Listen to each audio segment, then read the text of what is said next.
why none of you come to the Holy Spirit for confession. But no matter when you went to that church, you always found a priest who spoke English. Sometimes with an accent, but you found a priest who spoke English. And the Dominican fathers were the ones that heard confessions there.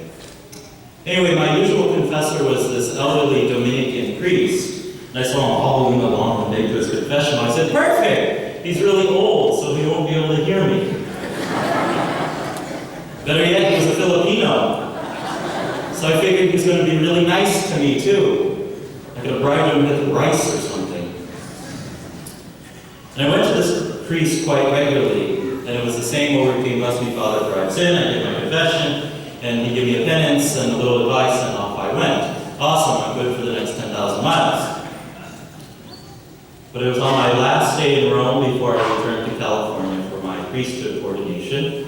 So I decided to go back to that church again. And of course I went to that same priest, and I went into his confession, and he said, well, Father, you know, it's my last day here in Rome. I'm going to be ordained a priest in a few days, and so I'm here for confession. And ever so kindly, before I could list all my sins, he said, oh, that's wonderful. You're going to be a holy priest. Isn't that special? Oh, wonderful. I said, well, thank you. Then he said with the most kindness I'll never forget. But Father, where is your heart before your God? Oh, Father, why is your heart so full of pride? Oh, Father, why is your heart so full of anger? And he was calling me Father. I was a deacon at the time. Oh, Father, why are you so full of envy? This guy was killing me. Oh, my goodness. I was like that small. And then he said, listen, Father, Jesus expects so much more from you. And your people demand and expect so much more from you. What is your heart like before them? I think Jesus asks us that same question today. He looks at you square in the face. And he says, you, why are you so full of anger? You, why is your heart so full of lust? You, why is your heart so full of pride? You, why is your heart so full of envy? Yes, you do holy, wonderful things. You go to the best parish in Fremont. But why is your heart so heavy before your God? You see, Jesus wants to get to our hearts. He wants our righteousness to surpass that of the most holy, religious, devout people in the world. Yes, he's happy that we follow all the rules, we follow the obligations, we're nice people, I'm a good person, but he expects so much more from us. And that means even our hearts, even in that quiet place deep down in our interior life where nobody knows, it has to be perfect. Your hearts have to be perfect. The human heart can sometimes be filled with so much filth and bad things. Jesus lists a few: anger, pride, selfishness, lust, envy. And let's admit it. We like being angry. We like being PO'd sometimes, huh?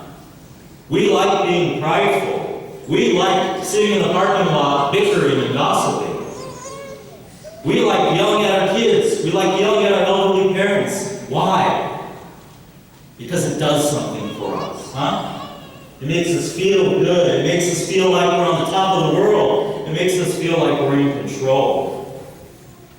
But guess what?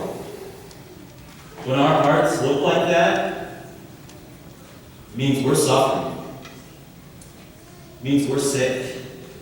It means we have an addiction to the ego, to the self, to me. We suffer from a heart disease of plain old selfishness. Do we like being selfish? Do we like being angry all the time? Do we like yelling at our kids? Do we like yelling at our friends? Well, if you don't like it, tell it to Jesus. Confess it now at this Mass. give Jesus the permission to kill her. There's a story about a man who was suffering with the demon of lust. Now, lust isn't just sexual lust, but we could lust after material things, for power, for wealth, prestige. And the man cries out, God, help me! I just can't take this demon of lust anymore. And so God sends him an angel. And the angel says, well, what's the matter? The guy says, this demon of lust, it's just, can you help me? The angel says, can I kill it? The man says, well, I sort of like it sometimes, just get it out of my way, but don't kill it. The angel says, can I kill it? The man says, well, we don't like killing, it's not politically correct. Maybe we could just, wound it a bit. The angel says again, may I kill it? The man says, okay. And so the angel reaches and grabs that demon of lust and he throws it on the ground and he stomps on it and kills it. And all of a sudden, that demon becomes a beautiful white stallion. The Chinese New Year is the year of the horse. A beautiful white stallion. The man jumps on that stallion and takes him home to heaven. Are you going to let Jesus crush the demons in your heart? Are you going to let Jesus destroy your anger? Are you going to let Jesus destroy your selfishness? Today, a white stallion rushes right into our church these weeks. We could hop on it and ride it to Christian perfection, closer to heaven. It has a name. Now get ready. That white stallion is the 2014 Bishop's Appeal. Oh, Father, that's not a stallion, that's bull! So think about it. It can be a stallion. An opportunity for us, for every single one of us, you and the people out there standing, every single one of us to serve our fellow parishioners and in our community in the Diocese of Oakland. You see, Pope John Paul II, who's going to be a saint in a couple of months, thought that we are most authentically human. We are most like what God intended us to be when we give of ourselves in love to another. The greater the feeling of responsibility towards someone else, the more true love you got in your heart. And we love because we let Jesus change our hearts. It's called the law of the gift. Jesus talked about laws today, and we're called to this because Jesus destroyed that demon of selfishness in our hearts, if you like. This year, the appeal goal is $2.5 million. Our parish goal is $71,000. It's big, because we're one of the biggest parishes and the most generous parish in the Diocese of Oakland. This appeal supports several things, 4 things. Number 1, CYO. How many of you young people are involved with CYO? Okay, no one. Well, anyways, there are more than I thought, Max. The appeal also supports vocations and the formation of future priests. I was a beneficiary of your generosity. Retired priests, or retired priests that so greatly served our diocese benefit from the appeal, as well as our Catholic schools, Holy Spirit included. You see, the Bishop's Appeal is that battery that keeps our church going strong in the future. I was in Orange County the other week, and I know there's someone visiting from Orange County. I went to the Christ Cathedral there.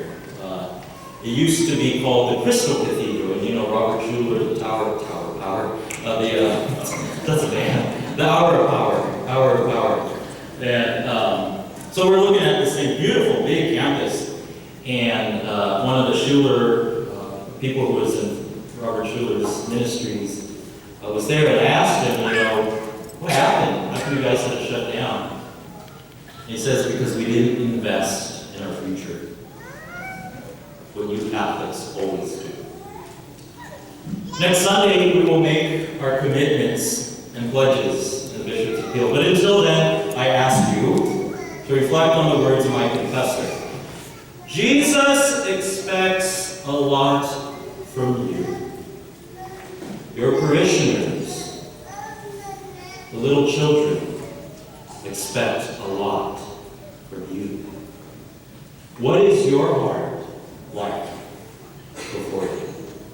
What is our heart like before them? So how will we respond? How will our commitment be? What will that great white stallion look like that will carry us to Christian perfection? No matter what your sacrificial gift will be, you are making a commitment to Jesus. You are making a commitment to your fellow brothers and sisters. Look to the left, look to the right, look at the people around you. You're making a commitment to them. Are they worth it? I'd like to end with a story that I think puts in perspective why the Bishop's Appeal is so important and worth participating in. It's a story about a child who was out here at Holy Spirit, caught in that cold weather. Remember that cold weather that we had back in November, December? Well, the child was standing out there, not adequately dressed for the cold. And a woman was coming to church here. She saw the child. Her father thought, can you help? So we went to the St. Vincent de Paul, got some bags of food. We gave it to the child. He was so excited, jumped up and down, so happy, and he began to run home down the street. And as he was taking off, he turned around, turned back to the woman who just came out of church, and said, "Are you God's wife?" The woman laughed and said, "No, sweetheart, I'm just one of his children." The child smiled back and said to her, "Yep, I knew we were related."